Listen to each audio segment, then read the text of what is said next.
All right, I'd like to reconvene this meeting. Please rise for the pledge, led by Ms. Grabowski. All right. You're so funny. I pledge allegiance To the flag of the United States of America and to the republic for which it stands, one nation, under God, indivisible, with liberty and justice for all. It's quieter than all the kids here. I know. Summertime, quiet meetings. Okay, adoption and approval of the agenda. So moved. Second. All those in favor? Aye. Public hearing. Our first public hearing has to do with the 2012-2013 budget. A public hearing will be held concerning the 2012-2013 budget for the Petaluma City Elementary and Petaluma Joint Union High School districts. I would like to open this public hearing on the budget. Is that plugged in? Probably not plugged in. I think the switch needed to be turned on. Oh. Oh. Last time you had the thing in front of No, you. but it's sometimes the I don't know. projector's not plugged into the. There we go. Okay. So, I guess the good news is we have an on-time budget at the state level. And which is the second year in a row that it's been passed before June 30th, which is quite nice. However, that's where the good news ends. So, let's see. So if you come on up here in a second.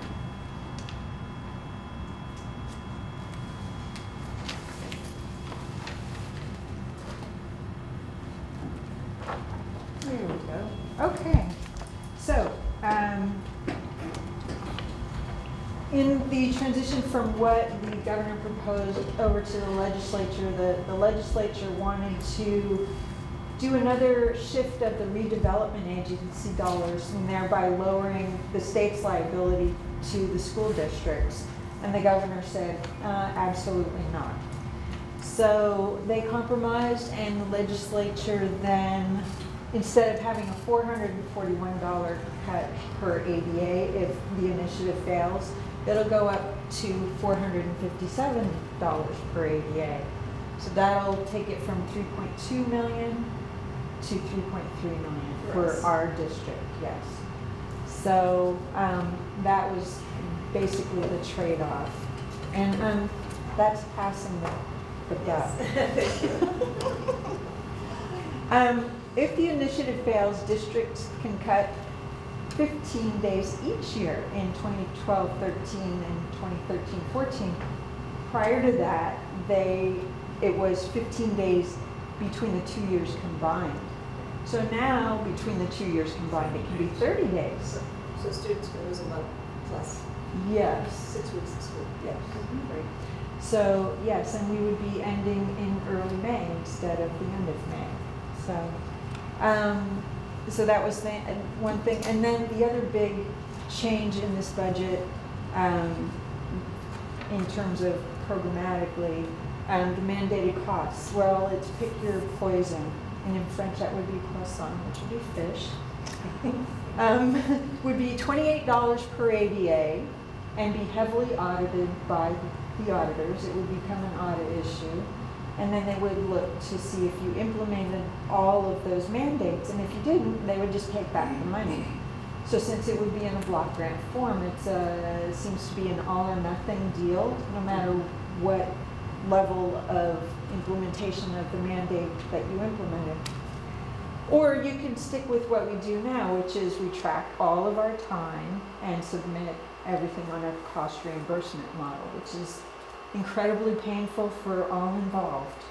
So, But they don't take it back. they don't take it back typically. I mean, right now they still audit things, Right. and if your reimbursement sends up a red flag and they come out and audit it, there have been denials.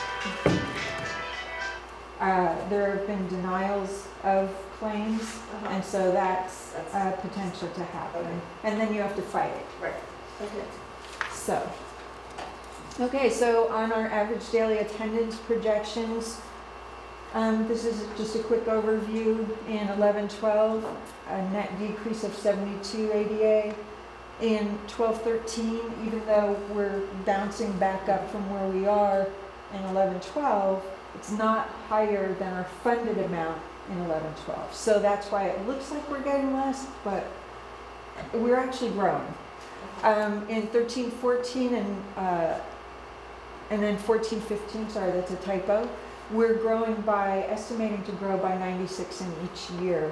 And so that helps with funding of our costs in the out years. So if you look at our ending balance trends, if the initiative passes, you look in the very bottom line of the unappropriated, and you see that we have a positive $4.3 million in our ending fund balance, and that's And that includes our settlement this year? for this yes, year. yes it does. Okay. So that's best case scenario. However, if it fails, you look all the way out to the right and you see that we go negative by almost $3 million. So you have a huge swing of almost $10 million, and it's absurd. So this is why you can't take a wait and see attitude about whether or not the initiative fails, because that swing is just too great. But one of the biggest things and the biggest shocker that we're dealing with right this minute is the fact that our ending cash balance. I shared with you earlier that cash was becoming a really huge issue, and right now we've been watching our cash very closely each day to ensure that we have a positive ending fund balance or cash balance by June 30th. And so I've shared this information with you before, and you saw that in 06-07 we had over 81% of our ending fund balance be cash. Right now, the financial that I presented with you now, right this minute, we're estimating about a $10 million ending fund balance, and only about $588,000 of that is cash.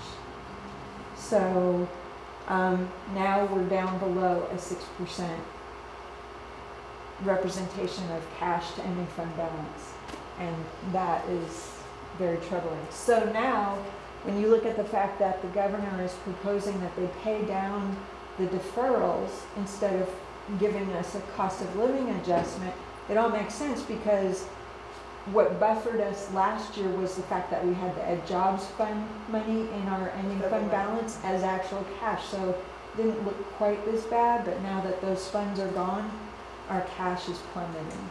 And so it makes total sense for them to pay down the deferrals. So, and if they gave us a cost of living and we spent it, it wouldn't help that issue at Or all. we very much be borrowing this month. Right, possibly. We are working with transfers with the county office. We will know tomorrow morning whether or not we need to do a loan.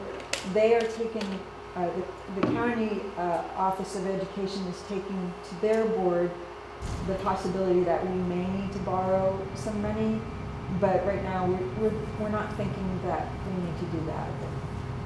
So, and I think that's all, folks. Oh, we have one other component that I didn't add in here, and that's the transportation issue.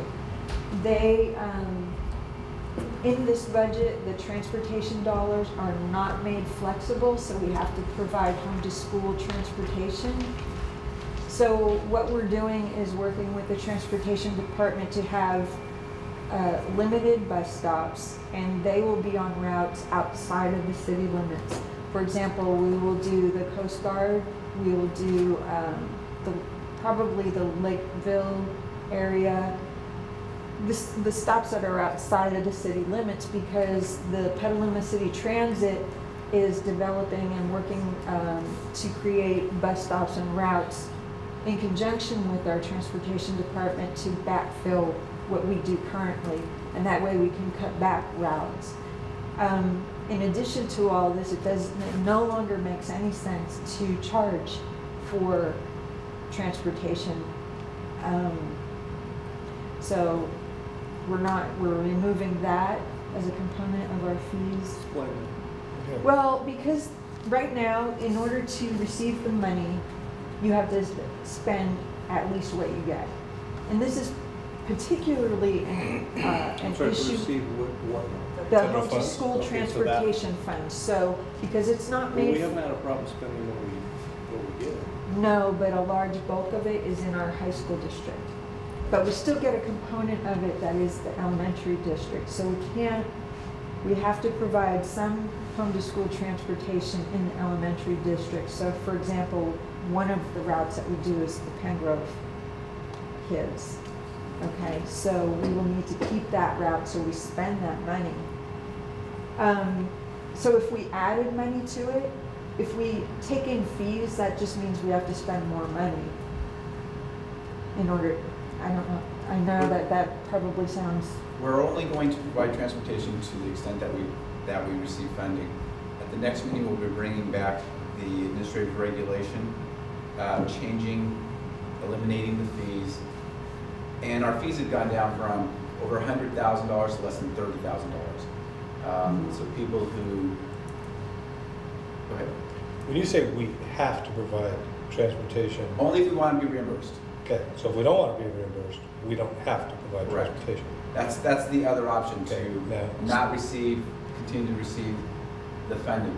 So second question, what does it cost us to maintain a transportation division? It's incorporated, well, special education transportation is the largest part of the department, and we can't eliminate it. I agree. So we don't eliminate transportation services with the elimination of home to school transportation, non-special ed transportation. But could we outsource and pay for private carriers to do our transportation needs? The state, under current law, Frowns on it or does prohibits it? does not permit you to contract out classified bargaining unit work. So you cannot outsource it if it's routinely and customarily performed by classified employees. So we're union hamstrung So- from looking after our budget? So we will continue to look at just having home to school transportation, and it will also help with special education transportation Right. costs as well, because you will have students on, you have special education students on the bus with regular education Exactly. students, so you'll be running a bus anyway. The difference is we'll be receiving home to school transportation reimbursement. Next question, can we consolidate that regionally so that we share that transportation cost, if you will, with, say, Rona Park or Santa Rosa?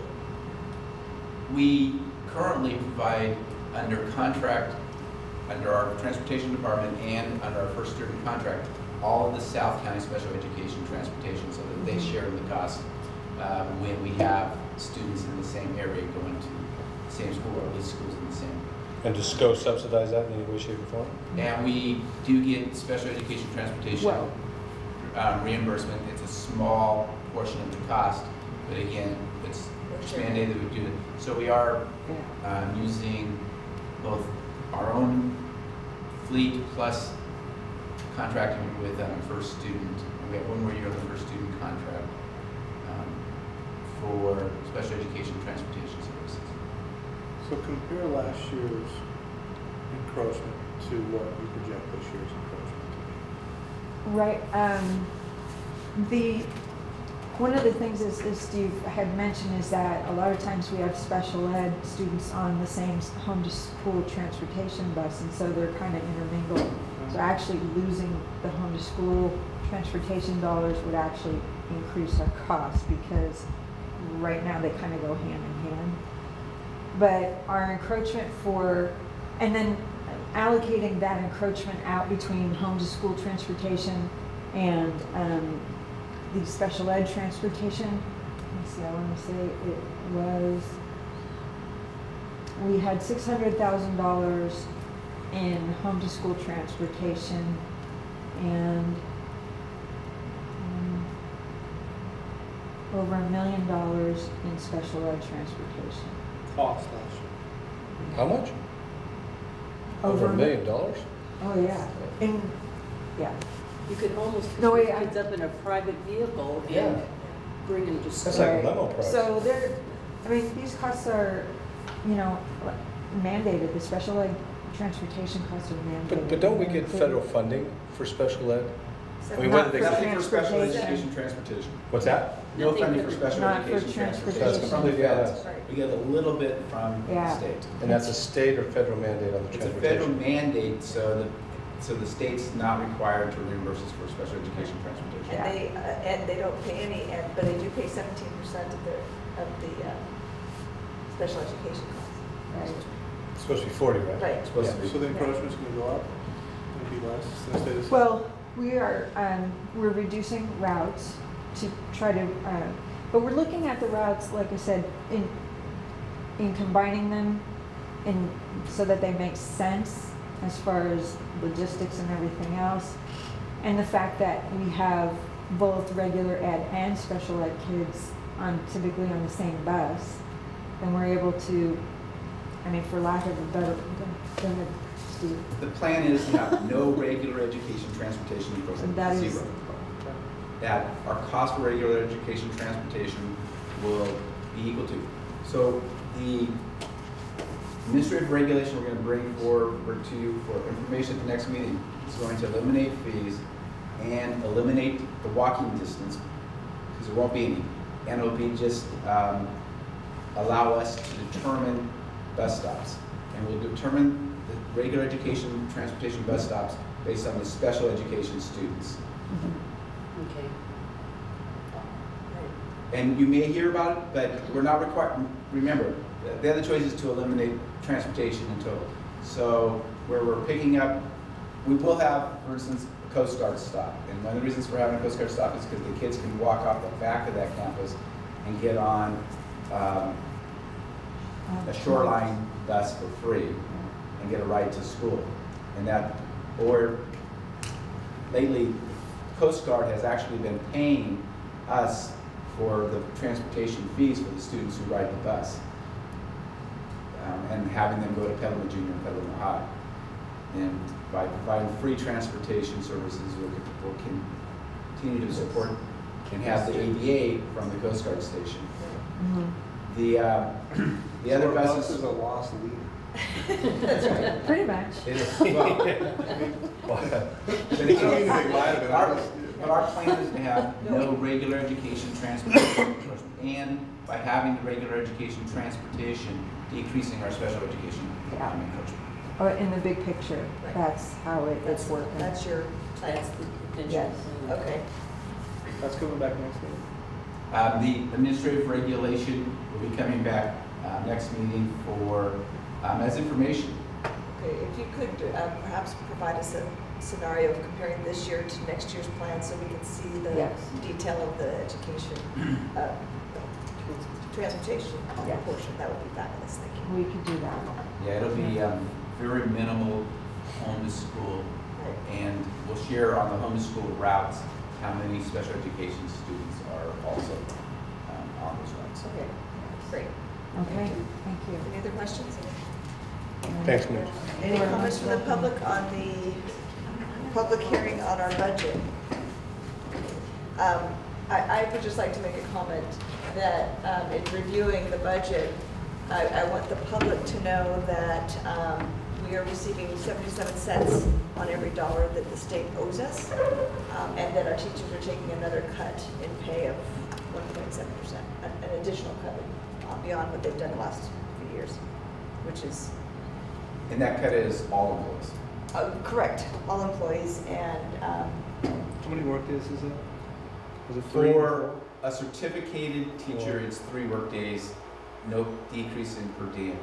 For classified employees, the work days vary depending on the position. If you're 12-month, it's more, but everybody's losing the 1.7% approximately in pay. For management, we reduced to 3 days. The per diem goes down because management work here is longer, and they're only decreasing 3 days. And part of the thought behind that is that managers can't complete their work if you decrease the days. So they would be just working days without pay. But I will also share with you that teachers work a lot of days without pay. Yes. If you want to come to our campuses during the summer or breaks or right before school starts, Yeah. you will see all the Saw that. teachers on campus working on days that they're not in paid status. So, the teachers and staff and management continue to do amazing work with fewer and fewer resources from the state. So I'd like to thank them. All right, I will close the hearing on the budget, and now I will open the hearing on, speaking of, disclosure of collective bargaining agreements. A public hearing will be held concerning the public disclosure of the proposed collective bargaining agreements between the Petaluma City Elementary and the Petaluma Joint Union High School Districts and the Petaluma Federation of Teachers, Local 1881, CFT-AFT, California Employees School Association, Petaluma Chapter 212, Petaluma Leadership Association, and Petaluma Confidential Employees. Yes. Well, all of the impact is incorporated into the budget that we're hoping that you approve this evening. The reduced work days in particular, and thereby decreasing the salaries. We have contingent language in the agreements of all employees that should the initiative fail, our health benefits cap will roll back by over 8.3% to help with those cuts that would be forthcoming. And that'll be effective? That would be effective for the November 30th payroll. Okay. So effective November 1st for the November 30th payroll. Okay. Any further comment?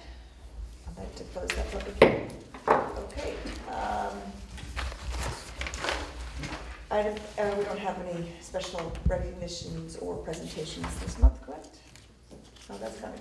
Correct. We're coming. It's coming. That was on. Excellent. Item H, approval of the minutes of May 22nd, 2012 and June 12th, 2012. We have to separate those out because, I was not. yeah, we had a different attendance. So for May 22nd, 2012, do I hear a motion? So moved. Second. All those in favor? Aye. Aye.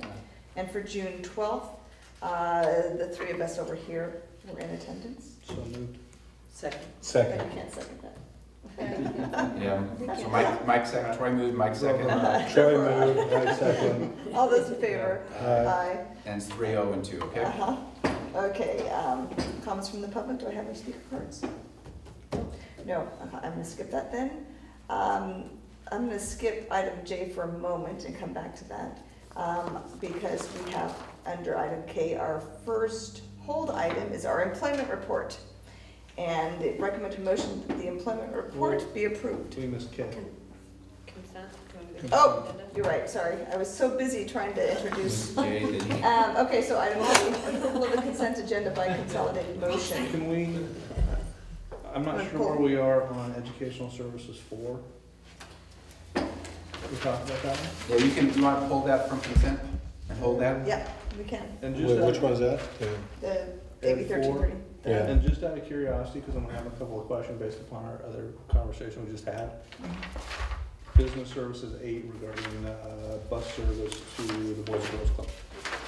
Yes. Can we talk about that too? Yeah, let's pull that and pull that as well. This is 8, okay. Okay. Hold.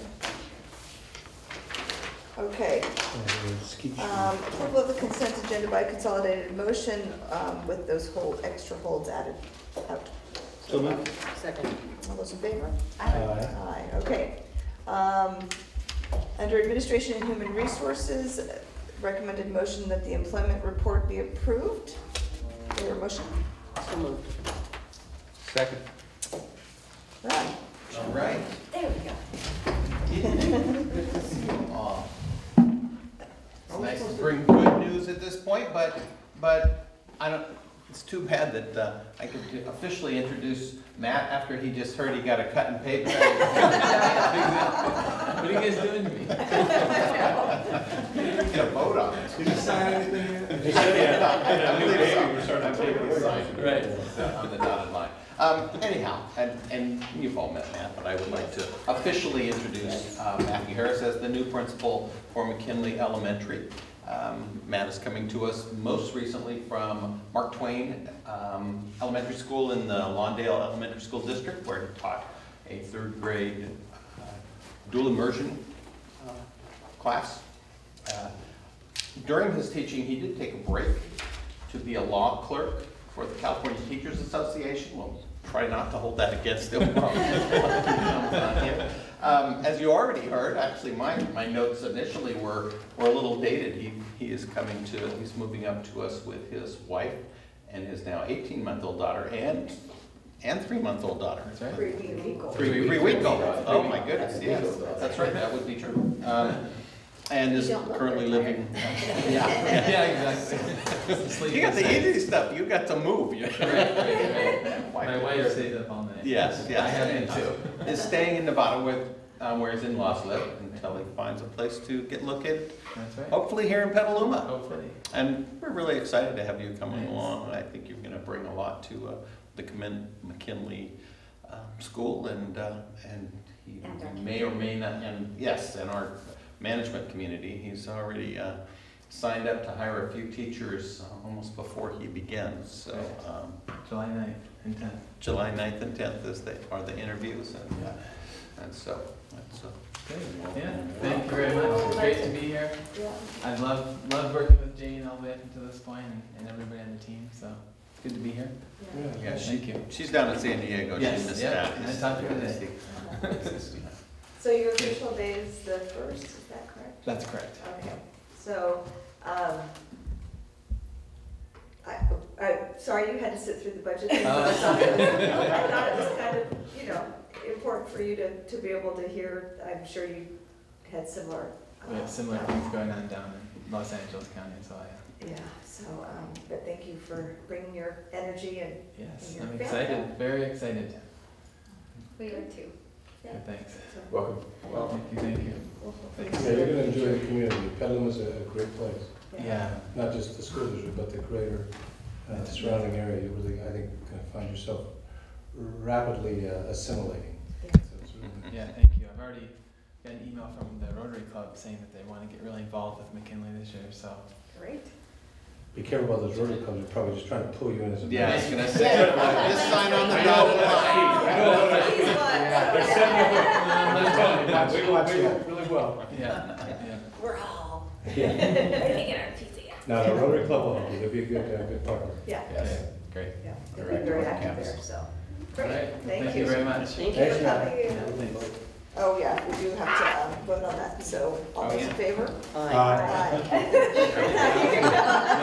Now you can go, now you can go have dinner. Good evening. Good evening. Okay.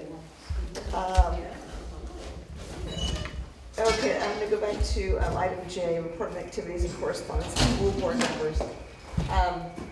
The fair reception? Oh, right. Yes. Right. And I'm just drawing a blank on. I went to the Trevor Smith Memorial Fundraiser. Oh, last night. Yep. A lot of people there. Yes. Okay, I think things quieted down once all of the, adult ed. That was before the- that before? Yeah, it was before the Okay. last Last meeting. meeting. It's all those graduations are a blur. I think you covered all that. Okay, Yeah. all right. Now, back to the regular agenda, under Administration and Human Resources, item 2. Recommended motion that the board approve 2 Mary Collins at Cherry Valley Charter School kindergarten classes to be located on the Pen Grove Elementary School campus and to follow the Pen Grove calendar for the 2012-2013 school year for those classes, right? Your motion? So moved. Second. Yeah, this is, so Mary Collins School is full, and to provide room for students who desire to come to our district, we've opened 2 charter school classes at Pen Grove. And there's a slight difference, as you recall, from the approval of the calendars between the 2 calendars. And for safety reasons, we would like those Mary Collins charter school classes at Pen Grove to be on the Pen Grove calendar, so they're there while principal and staff are there to support them. That does make sense. Yeah. It Makes does a lot make of sense sense. if you can grasp the idea that the school's having their kindergarten classes in another school. But not all. Okay. All those in favor? Aye. Aye. Item 7, proposed appendix to collective bargaining agreement. Recommended motion that the proposed appendix 2 to the collective bargaining agreement between the Petaluma City Elementary and the Petaluma Joint Union High School Districts and California School Employees Association, Petaluma Chapter 212, be approved. So moved. Second. I can address essentially 7, 8, and 10, although you've already spoken to it. Right. The essential factors here are that the two, the association and the federation and the superintendent have agreed to fewer days next year and a cut in pay. And then there's also some contingency language in the contract that if the initiatives on the ballot in November do not pass, there will also be a greater, our employees will have greater responsibility for their health benefits. So that's essentially in 7, 8, and 10. Right. Okay. So did we combine those, Mary? No, actually, they're. Do them separately, I thought I'd just Thank you. Explain them Address all. all at the same time, that's fine. Did a job. Any other questions? So what's the net fiscal impact?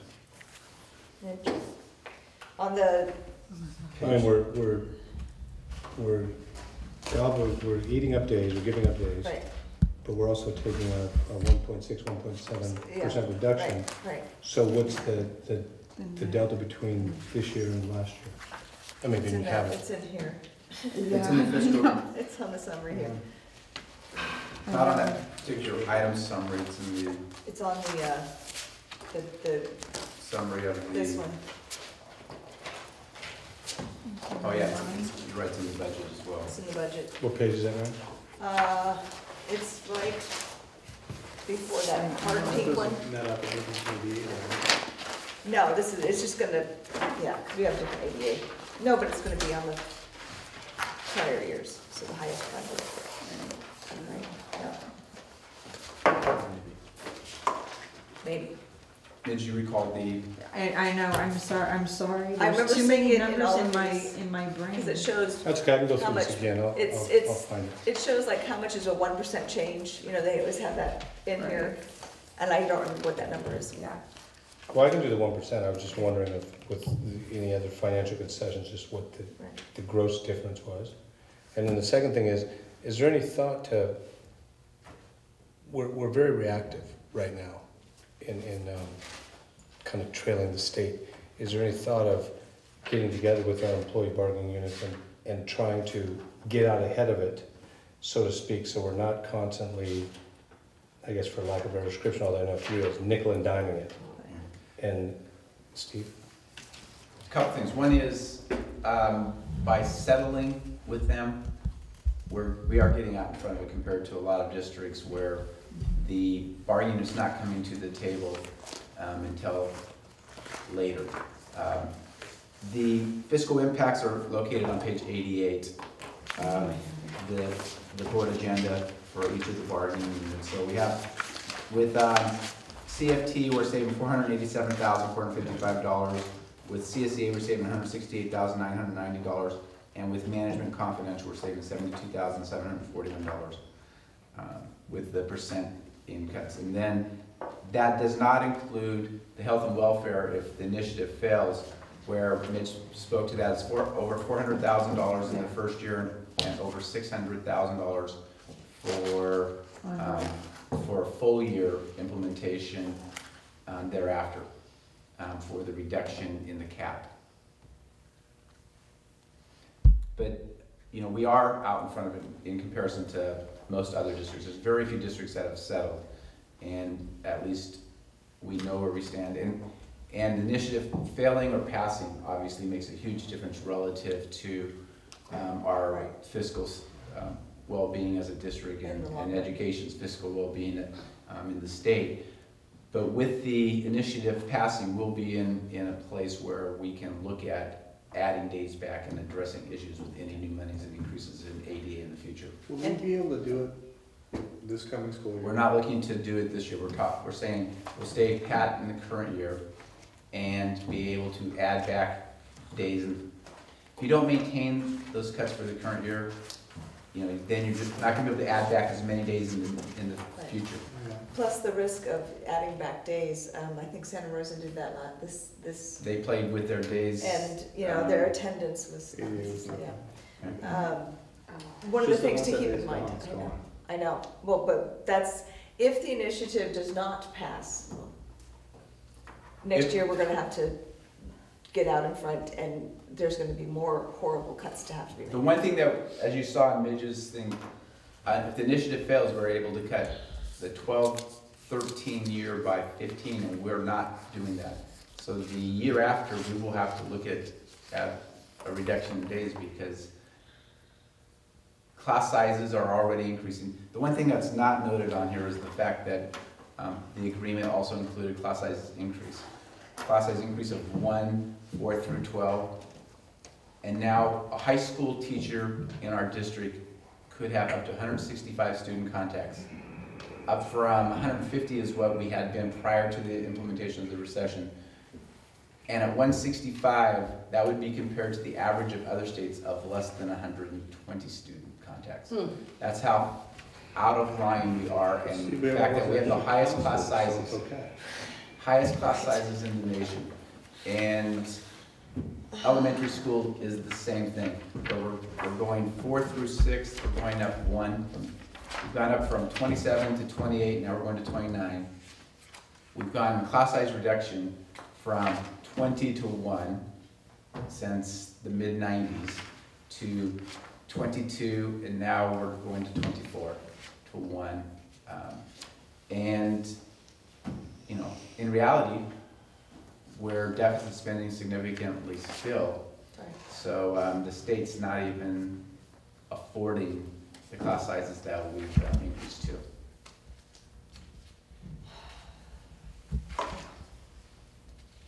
Not good.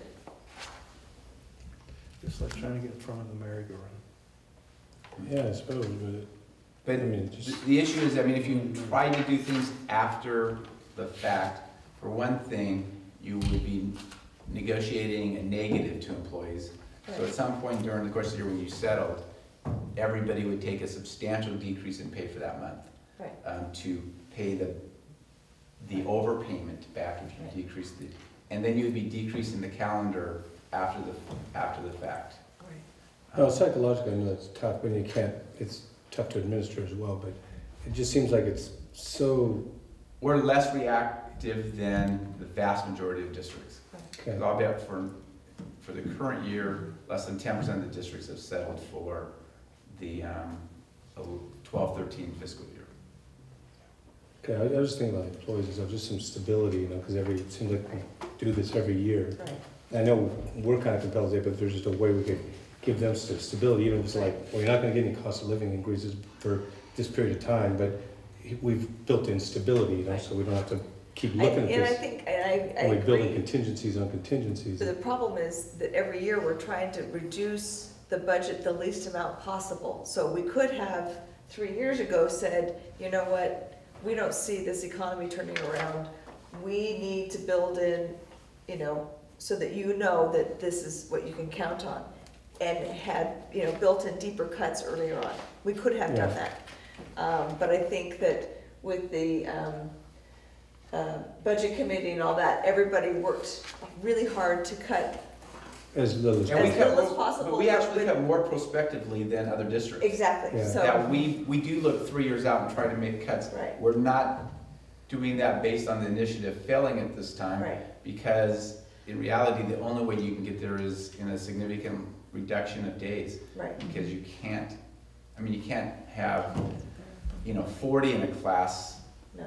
at high school and, you know, 240 student contacts or 200 student contacts. Right. Well, I was thinking of a couple of things. One is to her point about cash earlier on, about how our cash is down. And the second thing is just, again, psychologically, if I keep coming up, trauma take a little bit more Yeah. back, trauma take a little bit more back. I'm not so sure that, you know, we're gonna take a little bigger bite out of you now, but we're gonna leave it alone.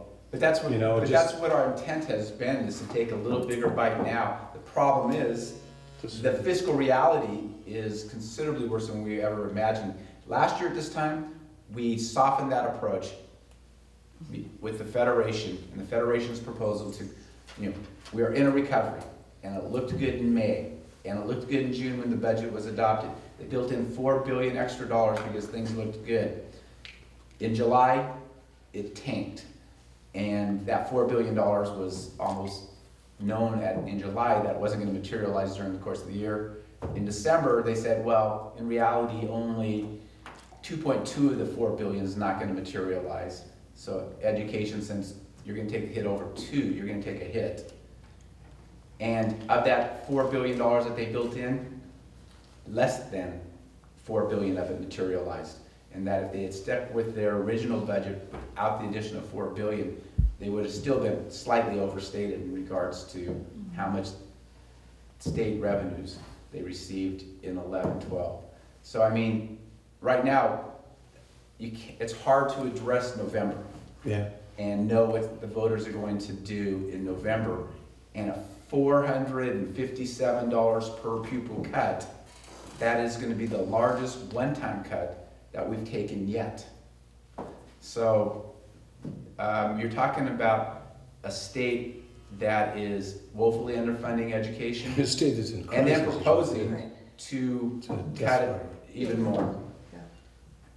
But it also speaks to just a system that, when we've said this before, that's completely broken. It is. You can't go 3 years out when you're funded based upon somebody else's budget that's annual. I mean, you just can't do that. Well, annual and inaccurate annual. Very Yeah, and inaccurate. it has a $10 million swing. Yes.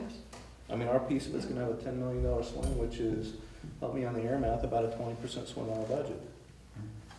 Somewhere in there, 15. Yeah, the November swing for us is $3.3 million. No, but for the 3 But years I'm saying out. the 2 years. Oh, yeah. The difference between. Oh, absolutely, you're right. For 3 years. About 15%. Yeah. That's insane. Yes. So, Plus until it's- somebody figures out that it's broken at the state level. Well, I think Will be the calm. realization that it's broken at the state level exists. Yeah. A fix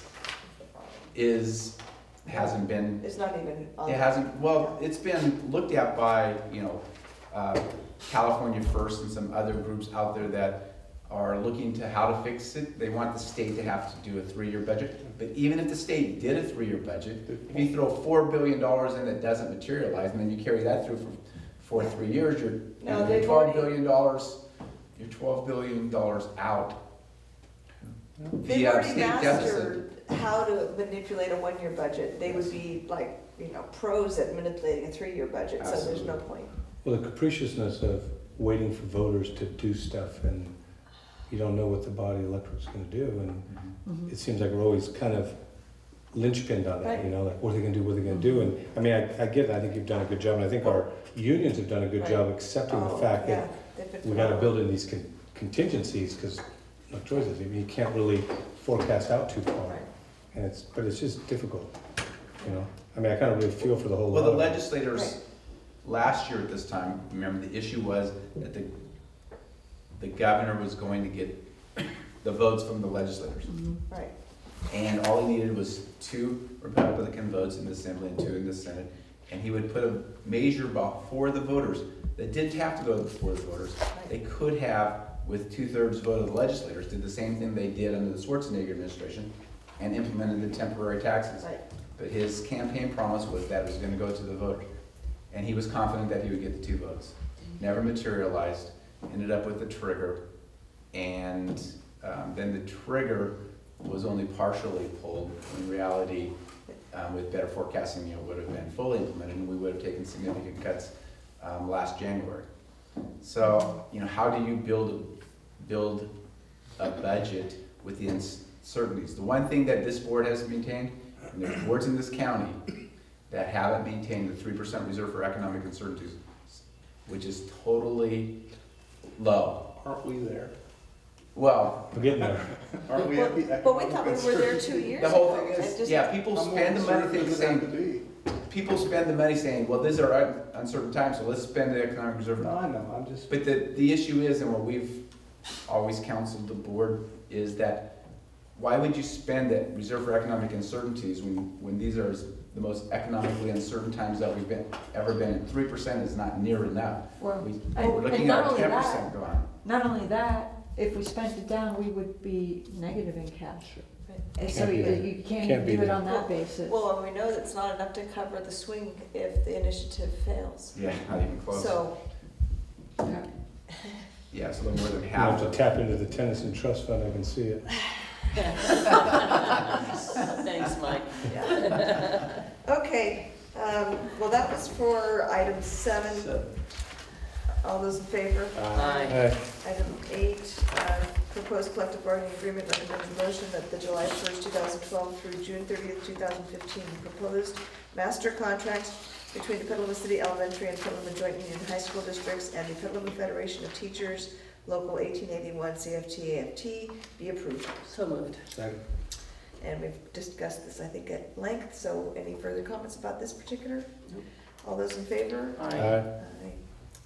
Item 9, Resolution 11-1246, recommended motion that Resolution 11-1246 of the Board of Education of the Petaluma City Elementary School District and the Petaluma Joint Union High School District establishing the position of Chief Business Official as a senior management position of the classified service effective July 1st, 2012 be adopted.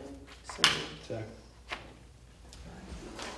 Well, this is, at the position of chief business official, treating the senior management sort of treated as a certificated manager with the same benefits and obligations, and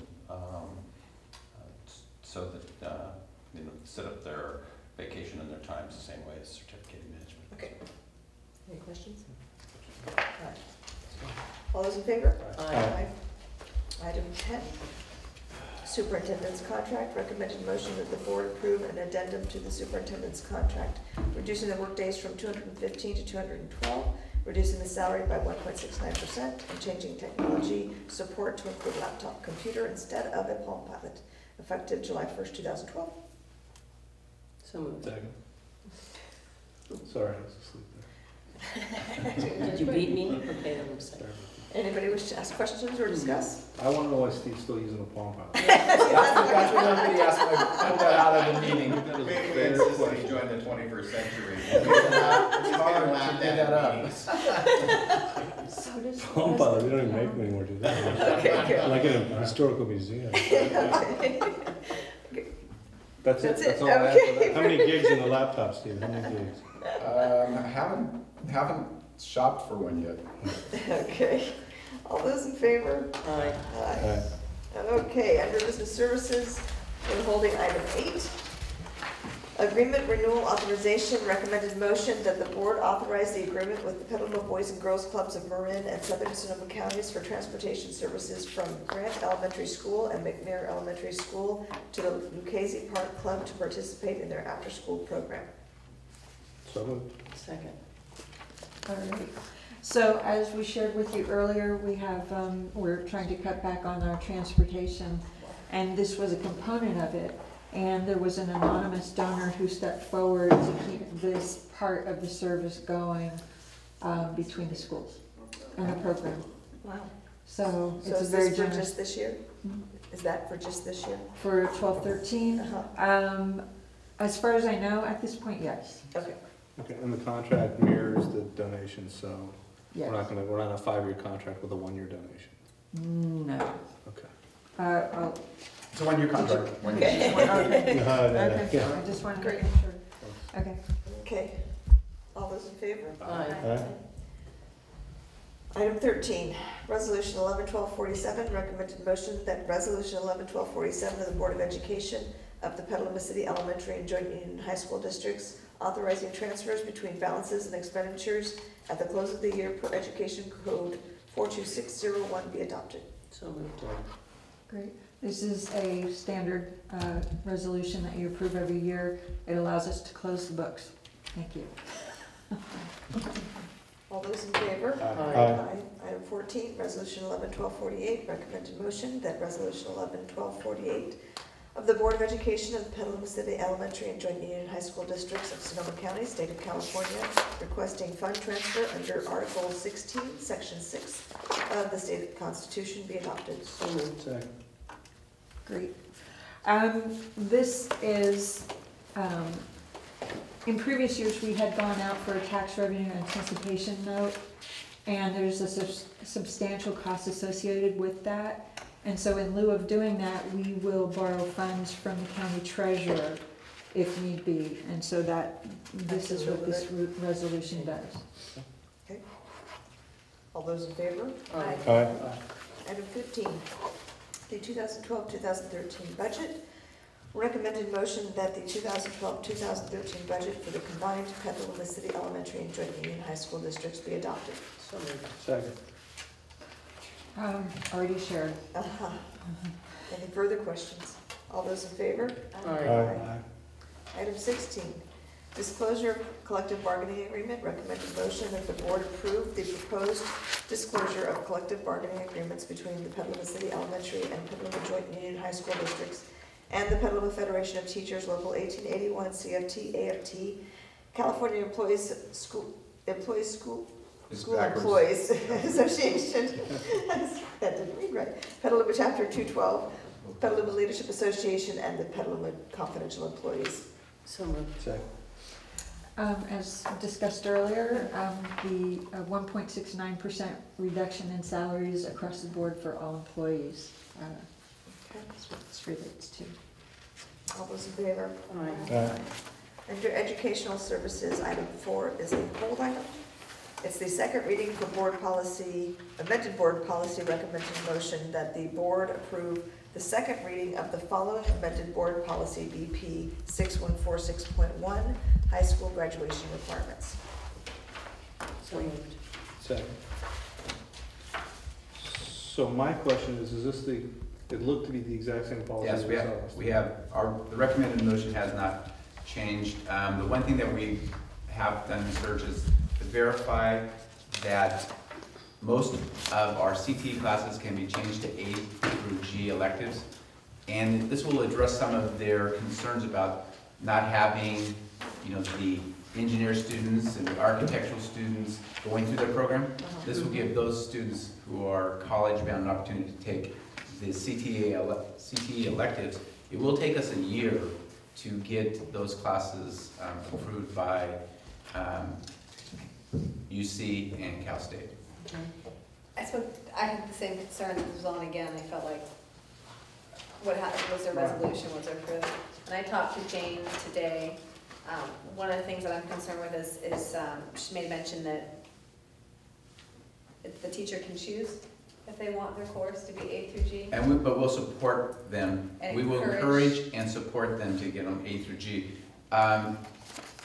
Chuck Wade, who is the CTE teacher at Casa Grande, and it's ROP classes, has gone through this process, and the students who are taking his classes are now students who historically haven't, and they are college-bound students taking his electives, and he's got drafting classes and others. Ron, you want to address that? Yeah, I would say that students that are looking to, the higher-end students that they're trying to encourage to get into their classes are really looking at whether or not courses are A to G approved. They're not looking at them being high school, they're Requirements. yeah, high school Not requirements. graduate. Those students are, they're looking for courses that will get them into the college of their choice.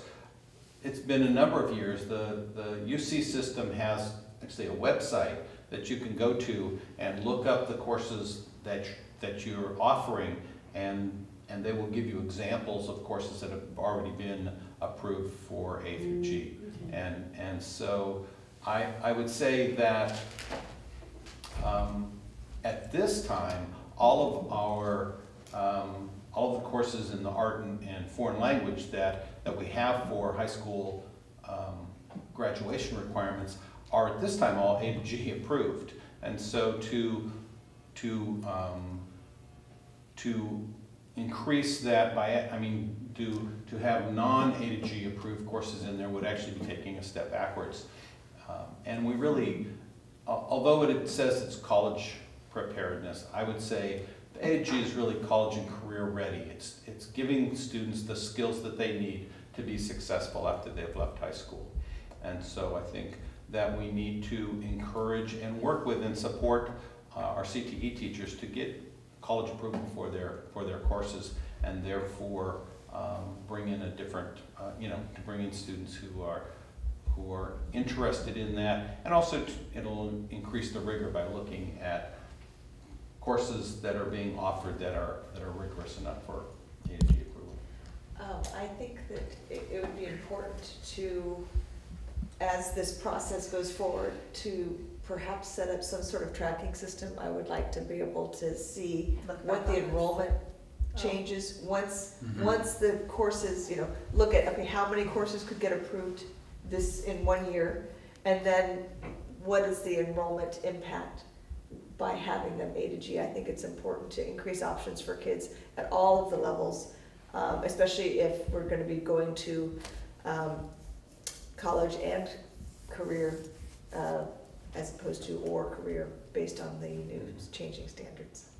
So whatever we can do, I know it's extra work, but if we can have it set up so that there's some way to track the impact of These changes? Yes. So that we can then better adjust in the future.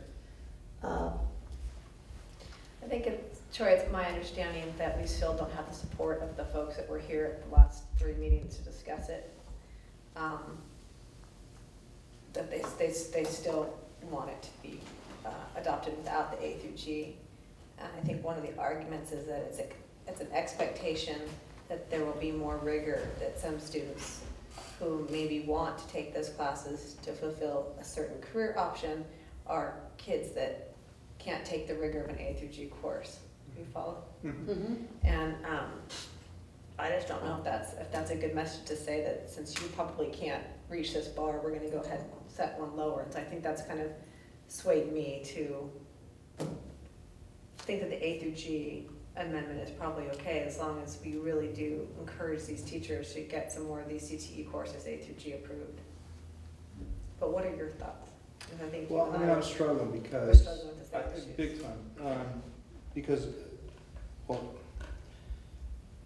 this is exactly the same thing that came to us the first time, and we've had a dramatic discussion about it, but only here, and I don't know that there's been discussion with the and correct me if I'm wrong, with the CTE folks since the last meeting. Did we have a sit down with them and?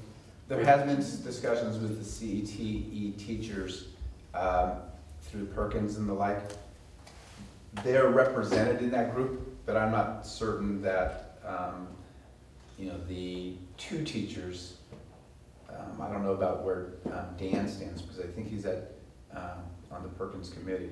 I know that they're, at least in some of those classes and courses, and maybe some of the different, for lack of a better term, trades, metal shop, whatever, that making them A to G classes doesn't necessarily increase the end product of what we're looking at, which is a child who's decided that that's their career path, that they want to go work in a metal shop somewhere, or they want to go be a AS, whatever it is, CM, certified auto mechanic. I just kind of feel like we have an opportunity here, and I don't think we got it. To fulfill that desire to be in that position will require the rigor of an A through G course. That was Jane's argument with me today. Say that again. To be able to leave that program and have a chance to be successful in that field will require the rigor of an A through G course. Will require computer skills and critical thinking that an A through G course offers that maybe is not offered. Yeah, I don't know that I buy that. Okay. I can Well, if appreciate you look it, at but the I don't know that I requirements buy it. to be an auto mechanic, A through G minimum. I mean, there's. I'll share with you, I just spoke with an auto mechanic who clearly wasn't an A through G. He did a really good job on my car. That surprises me because I'm just because saying. the That's the requirements argument. now relative I to the understand. technology. I'm just not, I don't think, I think we had an opportunity, and I'm disappointed that we didn't. That's how I felt when I saw it on the agenda today, but I don't know what the answer is. Because we had talked about doing a workshop with the board, we had talked about opening something up for more dialogue. Well, and We we're haven't making done an it. assumption too that all these classes necessarily, I thought I just heard that it's gonna be, the instructors, we're gonna push them, we're gonna encourage them, but it's gonna be up to them to decide whether or not that they wanna change their format to make it an A through G, and I don't know. I mean, The one I thing don't know to how note you is make we're all not, these classes. we're not making it more difficult to take their classes. I understand that. We're not making it easier to take their classes either, but we're not making it more difficult to take their classes. Well, I think at least my goal, and I thought it was maybe a collective goal, is that we would find a way to make it easier to take these courses, because this is a program that is struggling in this environment where we jam kids to try to get to Harvard with an unrealistic expectation that all kids are going to go to college and all kids are going to go to the JC, or are going to go to the JC and do something productive at the JC other than take 2 classes and drop out and end up where they would have been previously, except they've got all these A through G requirements that don't teach them how necessarily to have a job. But if you're not going on the college track, you don't have any A through G requirements. Our big concern was, at least as expressed to me previously, was that we wanted to make sure that we didn't leave anybody behind by getting them on a college track, and in case they changed their mind, that they didn't That lose. was specifically my concern. Lose a spot. But again, but there's nothing that's making the kids go on the college track any more than we have already. We are moving for Well, the there kids who are- are on the college track to be able to take CTE classes Right. by getting the CTE classes A through G. But part of the idea, and part of my understanding, the original idea, and I love that we say, you know, this AB, what is it, 1330? Mhm. Like it's came from the mountain, great idea that somebody brought down on stone tablets and we should all just follow. And there's a bunch of legislators that probably bowed to a significant amount of special interest pressure in order to get this going. So let's take that piece out of the equation. But I do agree with the goal of at least allowing a gateway to where maybe somebody finds out that I'm still gonna try to go to Harvard, but I love working with metal and I wanna take all 4 years, where maybe they wouldn't take it Right. as a freshman because It they wasn't couldn't get A any through credit. You just supported our position, exactly. Right. The only way that person on his way to Harvard can take that class, all 4 years, is for those classes to be A through G. If they take them non-A through G, they're off the Harvard track, and they're the 2-year JC But they're not going to Harvard, transfer. that wasn't my point. My point was this, was that coming in, we push kids to, we tend to, I'm a parent so I can say this, I got 2 that are in there, or 1 that just got out, 1 that's in there now. We gotta get that academic piece in, but I think that what we do is we close a door to them in that first year, maybe even that second year, with, hey, why don't you take a woodshop class or whatever it might be? It'll count for your G if you decide that that's the way that you're gonna go. But it's not a G class, the intro class isn't, it's not worth it. So, speaking from personal experience, I have a child that didn't take any of those classes because in that model it doesn't work for him. And that's the part that I just feel like we left something on the table. If we could at least open the door to allowing that, like that one class where we get this one class out of the way, hey, I got my G, I'm good to go. And oh, by the way, I kind of like this too. And maybe I took it as a freshman as an intro class, because I don't know how you're going to get an intro class to be an A through G class. I mean, tell me, am I wrong on that? I thought Jane said that there were some that couldn't be. I think she said there were 2. I don't remember the details. And more than likely is an architecture class, or more likely is one that is more, is less trade Right. centered and more non-trade centered, for lack of a better term. So But if the class isn't A through G, and the kid takes it, and they're able to get their A through G work completed, which they can do, it shouldn't disrupt their opportunity. The problem is, if you're going to go to Berkeley or you're going to try to go to Harvard, they're going to ask, the first question they're going to, have you taken the most rigorous course offerings available to you? And then they're going to look at that class and say, probably not. So when they weigh you against another child who has taken the most rigorous courses, you are not getting Right. into that But school. that's on the high end. subset, that's, yeah, right. But we have not changed anything for the non-college student under this proposal. The one thing that, But is that class gonna be so rigorous that they're not able to achieve? for one So how thing, can you have it Troy might be so right that that the- there may be some entry-level classes that are not gonna get A through G. I don't know that to be true, but that's a possibility. But Um, even then, what we're doing is expanding options. If you can increase enrollment by more students into CTE courses, by having more of them be A to G, to me, that, it's irrelevant having to do with the 1330. I agree. That whole bit about trading one high school requirement for this, it's irrelevant.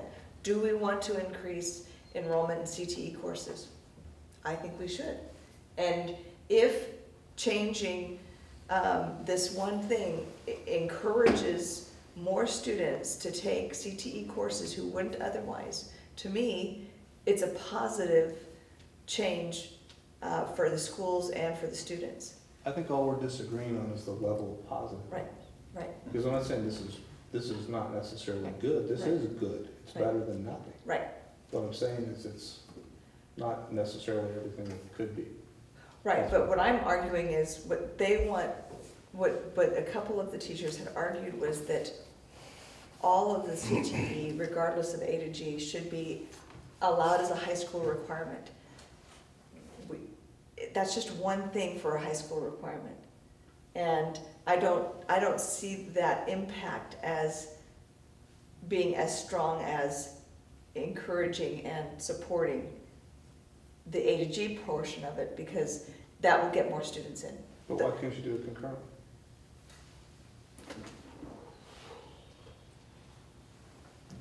My whole argument is something left on the table. That's my only argument. Right. So you're saying is for the year, Full are you saying? implementation, he's saying full Right. implementation of 1330 and allow kids to take whatever Right. classes they want. But then how do you encourage the transfer to A to G? Because I don't know that, How do we know that we're going to encourage it the way that we're doing it? I mean, Right. not to answer your negative with a negative, right. but it's sort of the same thing. Be- Because I'm gonna say you could encourage it, because if they were A to G, you would get more people Right, potentially Right. willing to take it. right. Mhm. Or you would get more people potentially willing to take the second year of the class if they took the first year because they found out they liked it. Right. Again, there's gotta be some way to open that gate in the front. I mean, Mike was talking about, well, couldn't we just have another class? Couldn't we everybody just take a zero period? Well, clearly, based upon that, we The can't. budget, we can't, yeah, We can't. right. No, I understand what you're saying. I just feel that, I'm not saying what we're doing is wrong. no, I'm I just know, saying right. It's not enough. maybe, Right. well, maybe it's not. Or there could be more. What about Troy's idea of it's mandatory? You come in as a freshman, That you was take, mine. was that? Was that my idea? Yeah, CTE class, you said for, you know. So I can address that, it's the Yeah. same. Yeah, I brought that up Basically, last time. You make it mandatory, so then basically you just killed one elective classes that we have, and that's band, Right, because now a kid can't take band. yeah. And So I mean, then we're they only having- have one elective Yeah. as a freshman. And So if if they're they're special band ed, they have students- zero. Or they take 0 period to take band and another elective, or take band and another band, Right. because that's the program. Right, But if you do that, then you really close the gate on some of our other classes. right. Mhm. We don't have enough electives We don't to have, yeah. mandate. So they're really that In a thin on perfect elective? budget I mean, world, we would be oh, able to do seems like we lots have of like really good 2 or things. 3. I mean, Not as a I freshman. just can't believe it's that thin on the As a electives. freshman, you Yeah, oh, have yeah. one. Freshman, you literally have one elective? Yeah. 0 Five period or required 1. courses. What's that? 5 required courses. One of them is only a semester, that's HI. Right. But it's backed up with, You catch me if I'm It's wrong. backed up with an elective. Couldn't you opt out of HI and do But don't we, CT? don't we also have some? it's this, I mean, this board's desire that students take HI, at least that's the historical. Well, this desire. board's pigeonholing itself with all its desires, because it's desiring HG, right? It's a HG. state thing, but it. Well, that's not a the state thing, you can student- opt out. The students can opt out. And it's our They have to. desire that everybody takes HI, Right, right, so we're just prioritizing Right. things, that's all we're doing. Right. So we're prioritizing A through G, Right. we're prioritizing HI, apparently we're prioritizing band, and as elective, as either or, and we're not prioritizing CT. That's what I'm hearing. So I'm just reducing it to its essence. So, I think there, If you're telling me I that- disagree, because I think this board and the community has supported the CTE program incredibly. If you look at the offerings, CTE offerings we have in our district, on our campuses, compared to the average CTE offerings. Yeah, I mean, shops are a thing of the past in many new high schools. And No, we no, have- I'm talking we about do as offer those far as programs. making it available to as many of our students as possible. Right. And that's why We're I limiting, think we're saying HI is A almost way to make it demanding, available right? to more of our students is make it A through G. right. What's That's, that? to make it A through G, that's the only way you're going to expand The CT. the CTE offer. And if you fully implement, that is a way to expand. You are going to, and you know, this is where Troy and I disagree, you are going to have some students who come in as freshmen, not thinking they're career bound, not mature at that point. We know how they struggle as ninth graders anyway, college bound, excuse me. And in their junior year, you know, the light bulb clicks on and now they're going to take the JC track, even though if they had been better prepared as freshmen and sophomores, they wouldn't. And I agree with that, and I guess, this isn't debate club 101 or whatever, but I agree with what you're saying. I just think that there's a better safety net for those folks, because come junior year, you decide that that's what you want to do. I believe, catch me if I'm wrong, but you can make that up at Santa Rosa Junior College Petaluma campus and go take that one class that you wanted to take that you didn't take. But what we can't do is go back and get a 13-year-old who may be interested in a trade and redo that. That's just never going to happen. Right.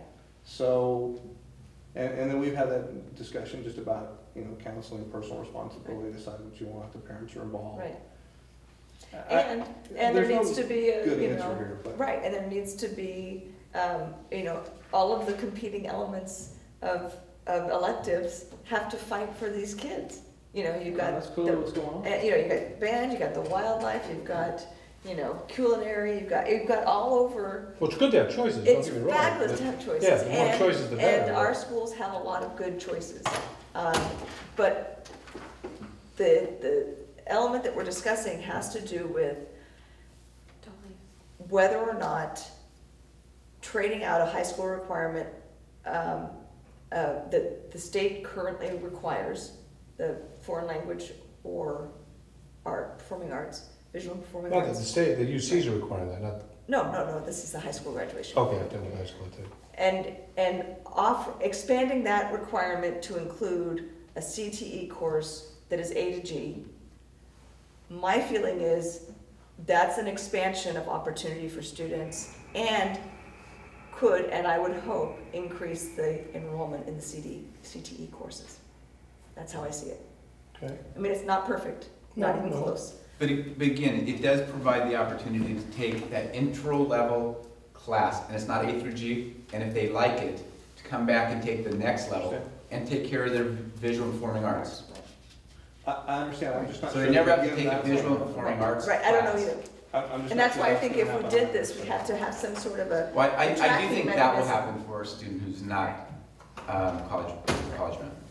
Because they're gonna be taking 4 years, 4 years of metal or whatever they're into, and that's what they wanna make their career. And when they get into the second year, or the third year, or the fourth year, it's gonna be an A through G class. And they will never have to take art. How many or A through Gs do you journalism. have now? What's that? It'll be an A through G if we If convert we those convert, classes yeah. to A through G. Correct. Right, So it's an if. It's we have not a- some. It's but- not an but absolute, it's not absolute. they will be encouraged and they'll be Right, provided support to do that. And if we don't implement AB 1330? Then we leave it status quo, I which mean, if you means just- that you have to The have other visual option is performing not to arts change to the graduate. policy. There's 3 options. Okay. And they were shared previously. You could implement 1330 as written, and that would allow CTE classes to take the place of visual performing arts or foreign language, Whether or not they're G approved. Correct. rather or not. Our proposal is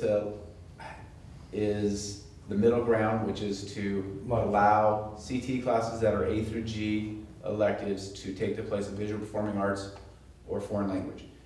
They're still gonna be taking foreign language if they're an A through G. Well, no, I think if they're on your track. proposal was just for the For visual. the visual performing arts, right, we didn't allow for the foreign Right. language, but foreign language is only for the students who are college bound, primarily, not only, but. It sort of de facto Right. is included with foreign language, because right now it's art or foreign language. I mean, you can say it's not instead of foreign language, Right. but it would be instead Right. of foreign language Right. for high school graduation. Right. Okay. And then the other would be to leave leave status quo and not implement any more classes to take the place of visual performing arts or foreign language. So, one point is, for those students who are not planning on going to college and don't change their minds, they won't have to take photography. More opportunities for them to do It's- CTE. Because if they take the non-A-to-G classes as a freshman, and then they take an A-to-G one as a sophomore, they've got that requirement. They got now. more choices. I know that, we had this before, but help me out. So what classes though, how many classes are G compatible Uh-huh. that are, DCT classes? Existing, or ones that Right. could be? Today. I can't remember the number, she said there were a half a dozen? Yeah, there were several classes that currently She had them meet that, marked on her meet page. that criteria. And when we presented it the first time, we had the other policy that had the list Right. to refer to. It's not in there. And I just at this can't time. remember, but if I recall, those classes that were more, what's that, agricultural? There was, Ag's done a better job of getting their classes There's A a through couple G. ag for- pieces. Yeah, there was a design one, the CAD one. The CAD, one. which, I Right, mean, that makes architecture, sense, I mean, yeah. that makes sense, architecture, art, I can Yeah. tell, Yeah. I get that. Yeah, But I don't recall there being any currently that were metal shop, We have not taken construction those classes. technology. I would think Ann SUNY's classes would pretty much qualify. yeah. The rigor that's going on in those courses. But are they already. now, do you know? I don't. No, they're not. No, they're not. They haven't taken that step. No. I do know that the courses that Chuck Wade teaches, when he came in, they were not A to G, and he struggled every year just trying to get the numbers, and ROP threatened to close them on a regular basis. Remind me what he's It's teaching. 3D animation, Right. it's the basically computer-based engineering, those kind of things. Not quite like CAD courses, but more, Because Don Billings teaches the CAD courses. Web design buildings, stuff like that. yes. And, I mean, he has also changed the courses to fit so that they're more relevant to, to today's teenager and what they're looking for. But from talking to him, he actually has now more kids than he can fit since he's switched from A to G. And part of that really is, I believe, the mindset of parents and counselors. We lost woodshop program at Casa Grande many years ago, mainly because it was, it was where we send the kids who, can't be successful in the more rigorous courses, and finally people stopped wanting to go to those classes or teaching them. I mean, it is difficult, but I do believe that the increased rigor, I think, is necessary for almost all fields. Years ago, we would have said, agriculture really didn't need that kind of rigor, but the farms that are running now, they need to be able to run a business, they need the computer access, the skills, the mathematical skills. Carpenters, you have to pass an algebra test before you can get into the carpenter's union, so it does take the greater rigor than certainly when, I won't speak for anybody else, but when I was in school. Well, clearly to make this an effective implementation, we're gonna have to qualify as many CTE courses AG as possible. So you don't just have this narrow band. Right, Like Troy's saying, get Right. down to some of the basics and figure out what we need to do to make auto shop, right, CT or A through G Right. compatible. But to Ron's point, perhaps, and it's something we can consider, and you guys can tell me, because I studied or talked to Jane, would it be possible, so Troy goes in and he's clearly on a college track and he wants A through G. I come in and I just want to graduate from high school. I don't care if I ever go to college, I just want to graduate from high school. But this rigorous A through G has me kind of verklempt. Is it possible, for graduation purposes, that I could take those classes pass-fail? He needs the grade, A through G, because he's got to get a GPA.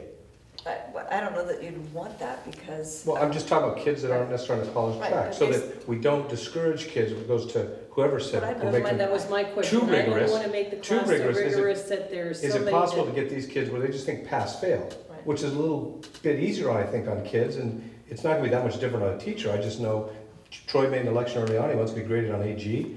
Mike and Steve are pass-fail. I think we, if we have, To meet your goal of career and college readiness, I think that you need to you're have not rigorous classes. making the class. No. I'd Right. like to see the statistics after you Yeah, I make don't some of these wanna classes A dumb through down the G. class, Right. but I Yeah. don't wanna discourage the kids that. Well, I was I trying to like address your it. point, Carolyn, is But that. with tracking, that's what we could do, is we could see if more kids took the class and more kids are passing the class. Right, and see what the success of the students. And we can have that information for you. Right. We certainly I've have already noted that as. Introduction to Art is an A to G course, and it certainly is not too rigorous Right. for almost, I can't imagine our kids Right. not being able to pass that course. Let me ask this, Steve. And they have to On pass algebra. our Yes. high school campuses, what is the percentage of the class offerings that are A through G versus not? Ron probably has a better. Most of our core courses are A to G. We've gotten away from, and we're continuing to get away from having math, English, social stuff, that aren't A to G, although there are some that are non-college prep. All of our visual performing arts are A to G. I don't know right now how many of the CTE courses, most of them that are in this, were electives in the sciences, have switched over to meet A to G rigor. So my point is, even the kids that maybe come in and know they're not on a college track are still Passing. exposed to A through G classes more than 50% of the time? Graduate, they are. That's what I'm wondering. Yeah. Okay, well, so Yeah, so maybe, Carolyn, it wouldn't be that big of a burden Okay, right. if they're already fairly exposed to A through G anyhow. Yeah. And there would be, with the variety of courses that we are able to offer, there's usually something that of interest to a student if they aren't successful at the really more rigorous. Okay. Are we gonna vote on this? Okay. All those in favor? Aye. Aye. Aye. I'll go no. Okay. So 4 and 1. And is that our last vote? That is it. Okay, public report of action taken in closed session. In accordance with Government Code 54957.1. Case number 54. A case has been presented to the board that the student did commit an expellable act as defined by the California Education Code. The recommended motion is for the board to expel and to suspend the site discipline team's recommendation for expulsion in accordance to board policy and to allow continued enrollment in a district school under mandated conditions. The student's suspended expulsion status will be in effect for the fall and spring semesters of the 2012-2013 school year. Conditions above subject to review with evidence of positive attendance, satisfactory behavior, mental health counseling program, substance abuse counseling program and screenings, community service, and appropriate academic performance. Do I hear a motion? So moved. Second. All those in favor? Aye. Aye. Case number 56. A case has been presented to the board that the student did commit an expellable act as defined by the California Education Code.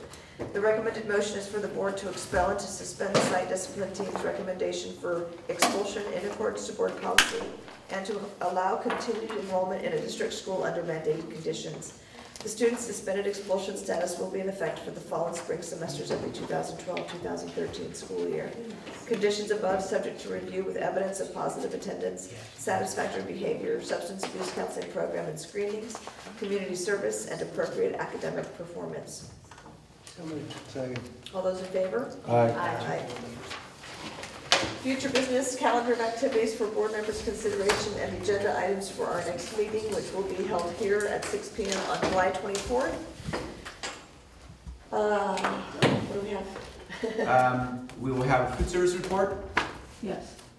Will we have food? and maybe we'll have food service fetus as well. I think so.